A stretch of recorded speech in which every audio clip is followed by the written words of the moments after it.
So there was a time I wanted to launch a project at work, and I knew that I would get some resistance, right? So I had divided the people that I needed to align with into three: the top, the middle, and the lower layer, right? The middle tended to be the most difficult layer for me to get their buy-in. What did I do? I went to the top layer first and I presented the project to them, got their buy-in before I presented it to the middle layer. So as at the time I was presenting it to the middle management, the first thing I mentioned was that, oh, I have already aligned it with the MD, with the CFO, with the head of sales, and they are fine with it. Of course, they still let out their frustrations and why they felt the project will not work, but they didn't give me an outright no. That's a classic example of how you can influence an outcome in your favor. Stay tuned and learn more about influencing skills today. Welcome to Tiki Talks. Tiki Talks is that space where we talk about career, where we talk about business, how to navigate in the workplace, and how to get ahead. Stay tuned. Hi, my name is Oroluwa Adekoya, and I have over 12 years experience in the career space. I've worked in education, I've worked in FMCG, I've worked in investment banking, and I hope today you learn a thing or two about how you can move your career forward. Today, we're talking about influencing skills, and how can you influence others to get a desired result, right? So let's start. What exactly is influence? The other day, someone asked me, what's the difference between influence and manipulation, right? And I thought about it and I said, truth is, there's actually a thin line between influence and manipulation. So influence is actually the ability to produce effects on other people's actions, behaviors, and opinions. But you're not just influencing for influencing's sake. You're influencing for a desired goal. You want to achieve something, yeah? And in the workplace, usually you want to get a project off the ground, you want to pioneer something new, and you want to influence other people to say yes to you. For instance, why should your MD agree to your project of $10,000? I have 10 different projects on my table, so why should I agree to yours? Guess what? You need influence to get your MD to agree to that particular project. It could be as simple as a presentation. Yes, we have to make this decision or that decision, and you need to get people to say a yes to you. You need to influence them in the right direction. So basically, you use influence to get people towards a desired goal, right? So how exactly do we do that? Let's dive in. So first of all, you need to determine who are my key stakeholders. You don't want to spend time influencing someone that doesn't have an effect on the result of what is finally determined, right? So you need to look at do a stakeholder analysis and say, who are the people that I need that are key, that are very key to this decision that I need to be made? How important is this person? Now, ask yourself, can I influence this person? Can this person influence others? Or can others influence this person? Those are the key things you need to determine in an influencing matrix. And that's what I'll call it, right? We're going to look at what are the rational approaches to influencing, right? The first thing is logical persuasion. And what is logical persuasion? You need to get your facts. Why exactly do you want people to believe in you? Why exactly do you want to go with this particular project?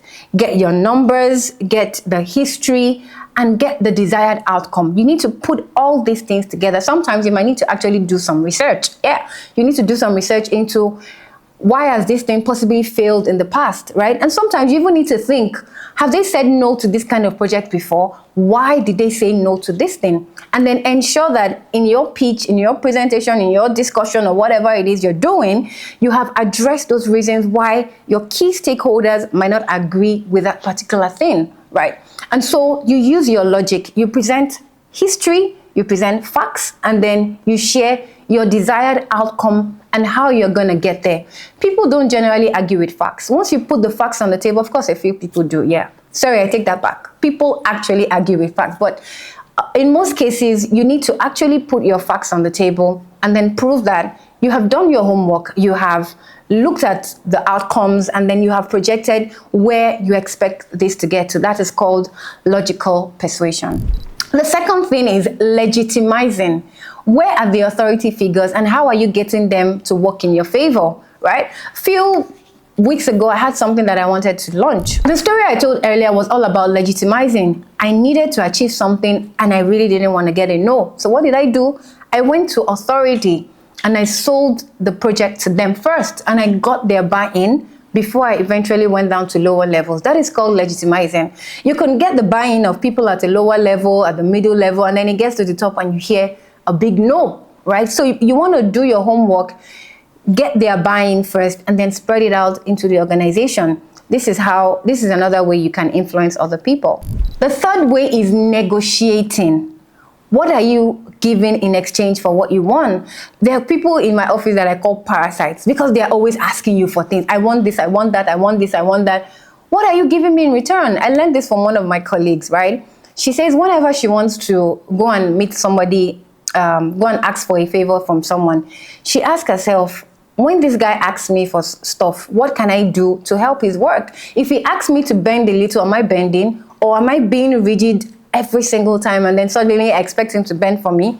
I wouldn't get the results that way, right? So you must ensure that you're not just asking and taking and taking and taking and taking, but you are also giving in return. So when someone asks you for something, you might not have something you want to get from this person at that point in time, but you must have banks of favors that you have done for other people, such that when it's time to ask them for something, you can call in a favor. You don't want to be seen as a parasite where all you do is ask people to bend for you, to give you things, to, switch for you and all that, and then to agree to your projects when you yourself haven't done the same for them. So the question is, why should they do that for you? And then the final method that you can use, final approach, is stating your facts, asserting, talking with a certain confidence and authority.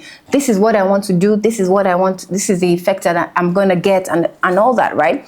There are some times when you know what you want to do, you know the outcome, but you are not assertive enough. Sometimes that's all you need, to speak confidently, to say, this is what we're going to do and this is how we're going to get there, and this will eventually be the result. But the way you say it can make or mar the final output that you get. So make sure you have rehearsed with yourself, you're confident in the outcomes and the discussions and everything that you expect this project to get, and you say it assertively with confidence. The next method of influence is something I called social influence. And like the word social is, you're using your relationships with other people to influence them to get something, right? The first thing is socializing. Where are your relationships in the organization, right? What relationships do you have? I'm sure we all have that friend that if you need a policeman, he knows. If you need a LASMA, there are people that if LASMA catches me today, I know who to call, because they will have somebody in road safety, they will have somebody in all the top organizations, passport office. I have a friend like that, actually. If I have any need, and if I need nanny, cook, driver, I just call her, and then she says, oh, she has a contact and all that. But you yourself need to build some of these relationships by yourself. Where is your social capital? Do you just get into the office? Do you just get into organization and then sit down, face your computer, and then when you're done, you go home? And even those of you that work remotely, it's a skill you can build. You can get to know people outside of the work environment. If there are office events, make sure you show up, right? If there are things, if somebody's wife has given birth or somebody has given birth, someone has a birthday or something, make sure you are investing into them, investing into your relationship, such that when you need people to show up for you, when you need people to speak in your favor, when you need people to do something for you, they look at the social bank and it's like, okay, this person is actually my friend. This person has done something for me. And they remember when you actually went out of your way to have a conversation with them, to talk with them and all that. And they're more predisposed towards, giving you what you want. Second thing is appealing to relationships. So you have relationships, sometimes you just have to be honest, like, guy, you have to do this thing for me. You guys do one for me. It's not everybody you can tell that thing to. There are some people that your work is strictly formal. Okay, I give you this, you give me this and all that. But then there are some times when I need something and I don't go logical. I don't go relationship. I go downright, guy, you have to do this thing for me. If you don't do it for me, then I'm in trouble, right? And then that way they're able to see the sincerity of my heart. They're able to see that, okay, this is really critical. I need to do this. So there are a lot of times I don't beat around the bush. I just go straight to the point. This is the outcome that I need. However, it's not everyone you can do that for. It's people that you have a close relationship with, a good relationship with, that you can just be open to them to say, I don't have all the facts, I don't have all the figures and all that. I don't want to talk too much story. I just need you to help me do this and all that. But you need to be sure that you have gotten to a certain level of relationship with those people, and then you can call in that favor. The third method of social influencing is consulting. You know, there are times when I want to do something and I call a meeting, or I call a few people and say, oh, what do you think about this? This is what I want to achieve. You know, how do you think this can work? In my head, I know what I want to do. But then I consult them to ask about their opinion. Guess what?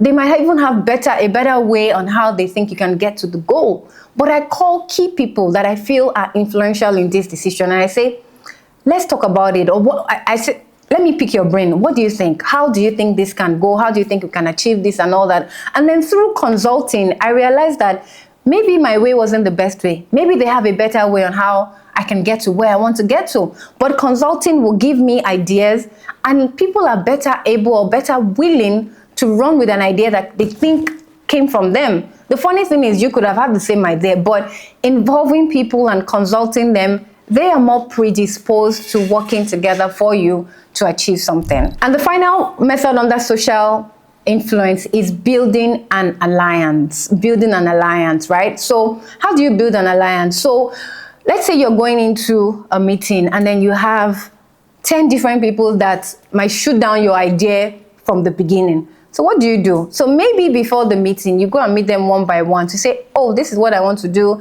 This is what I want to present. This is the outcome. What do you think, right? So in fact, you are using a mix. So somehow you are consulting them, right, before the big meeting. You know, there's something that they've taught me in psychology. It's called group thinking.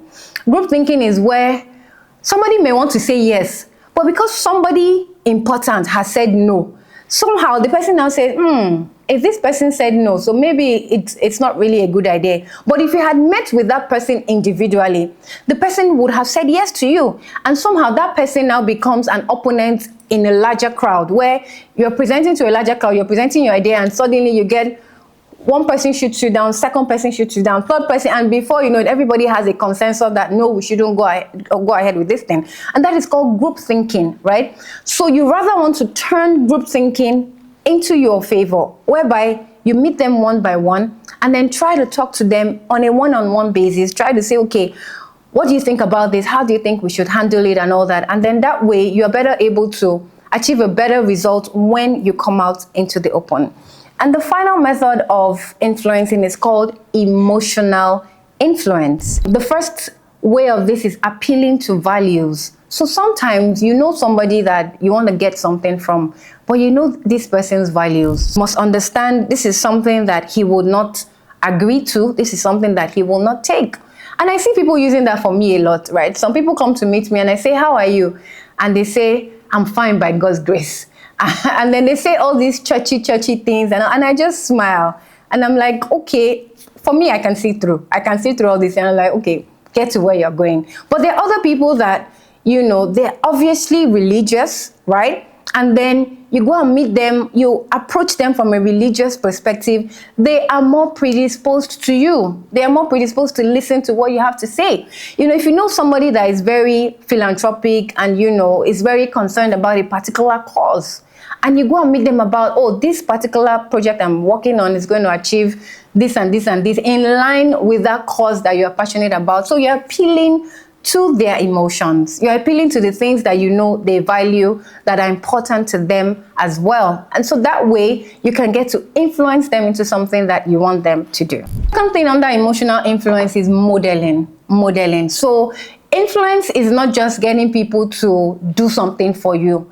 You are influencing people by your character. You are influencing people by the way you are, right? So how are you influencing, for instance, your direct report? So you've seen this particular direct report that probably doesn't have the same values as you, probably doesn't have the same work ethic as you. How can you influence them in the right direction? And simply by modeling, right? So you engage skills of mentoring, of coaching, of teaching them and bringing them on to where you eventually want them to be. To, of course, you want them to be a better person. You want them to have the same work ethics, similar values as you have. So you have to invest some time in coaching, in mentoring, and in helping them to get to where you want them to be. So today, I hope you've learned a thing or two about influencing at the workplace. And then it's not just at the workplace. In life, we are constantly influencing people. You are even influencing your children. Everywhere you go, you are influencing people. You're influencing people at work. You're influencing people at church or outside, everywhere. So influencing skills are very important. And I hope you've learned a thing or two on how to influence. Until we see you again on the next episode of Tiki Talks, it's Oroluwa signing out.